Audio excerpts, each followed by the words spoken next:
naka 3 tires. Naka 3 tires na supply siya. 140, 105, 70. Okay? Inulit natin.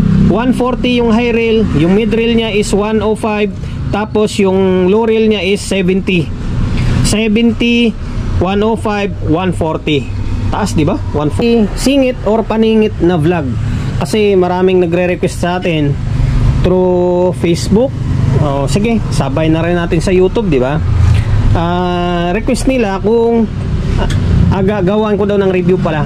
Request nila gawan ng review content itong Fit na 4000.2 ni Live. Okay? Fit na 4000.2 na power amplifier. Okay? Ayan, review content, mabilis ang video lang. And then hiwalay natin yung video review against sa may repair. Meron tayong repair din nito, tutorial kung paano natin ni-repair to. Sa ngayon, ito review content. Fit, ito yung signature na mukha ni Live. Okay? Ayan. Ngayon, sa mukha niya ganyan. Kabisado niya rin naman siguro. Katulad na din naman sa ibang mga amplifier. Okay, bahin ko nga. Ayan. Active, protect, signal, and then clip. Tapos naka-stereo siya. Kaya meron siyang 2 knobs. Okay, tapos dito yung switch niya. Dito yung active, kulay. Tapos kapag may error, may protect siya dito. Okay, off natin para safety. Ngayon, dako tayo sa may laman loob niya. Napakalaki. 8 yung dangkal ko. Siguro nga kulang 8 din. Mga 1/4 bago mag 8 yung lapad niya. Tapos grabe yung taba. Halos sumandal na sa may bubong niya. Tapos ang supply niyan ay hindi gano'ng makita sa may GoPro kasi naka GoPro tayo. Tapos wala pang ilaw na pang spot. Sabihin ko na lang yung voltahe niya. Naka 3 tires. Naka 3 tires na supply siya. 140, 105, 70. Okay? Inulit natin. 140 yung high rail, yung mid rail niya is 105, tapos yung low rail niya is 70. 70, 105, 140. Taas, di ba? 140. Grabe. Nakakalula din, no? Kahit ganito kaiksi lang. Okay, 140, 105, 75. Ngayon, ganyan kalaki Tapos dako tayo sa may capacitor niya. Meron siyang 4 na diode. 4 na diode siya. 1, 2, 3, 4. Tapos yung capacitor na ginamit ay 63 volts by 22 to. 22 to ginagamit nila 22 key UF.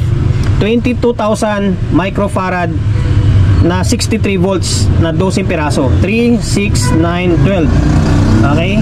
12 piraso, 63 volts na 22,000 microfarad. Okay? Ngayon, dako tayo sa may mainboard niya. Output na ginamit ay NGW0203 and then 0281. 1, 2, 3, 4, 5, 6, 7, 8, 9. 9 pairs. 9 pairs siya.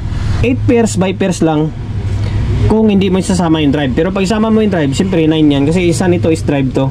Okay? 1, 2, 3, 4, 5, 6, 7, 8, 9. Okay? 9. Ito lang yung output niya ng 1, 2, 3, 4, 5, 6, 7, 8. Tapos kasunod niyan is nasa stepper side na. Yung MOSFET na ginamit dito is 3 piraso. 1, 2, 3. Tapos meron din 3 diode. 1, 2, 3. Okay? 3 diode, 3 MOSFET. Tapos yan, stepper na niya yan. Okay?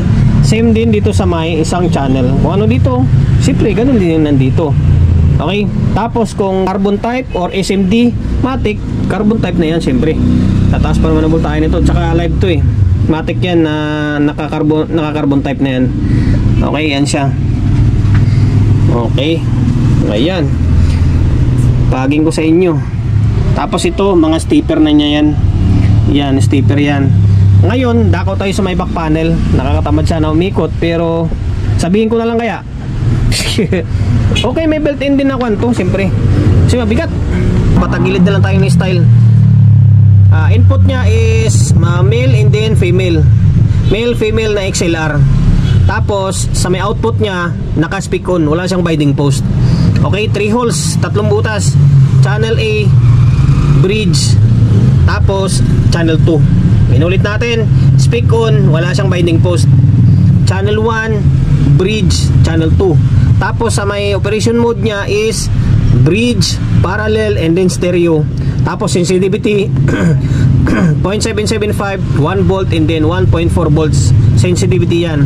Tapos high pass, and then so over ng kwan pala to, 150 Hz, parang high pass yung dating nya. Tapos meron siyang grounding. Okay, ganyan lang. Tapos sa may cooling system naman, meron siyang 4 fan na dalawang exhaust sa likod nito, tapos dalawang intake. Ito kasi sa harap is intake, ito patulak, tapos itong dalawa palabas na. Okay, ayan, sa mga nag-request, sana napagbigyan ko yung request nyo na i-review natin to, kahit na hindi naman tayo ganun kagaling mag-review. Okay, tapos abangan nyo yung repair ko rito. May content din tayo nito sa pagre-repair. Okay, hanggang dito na lang.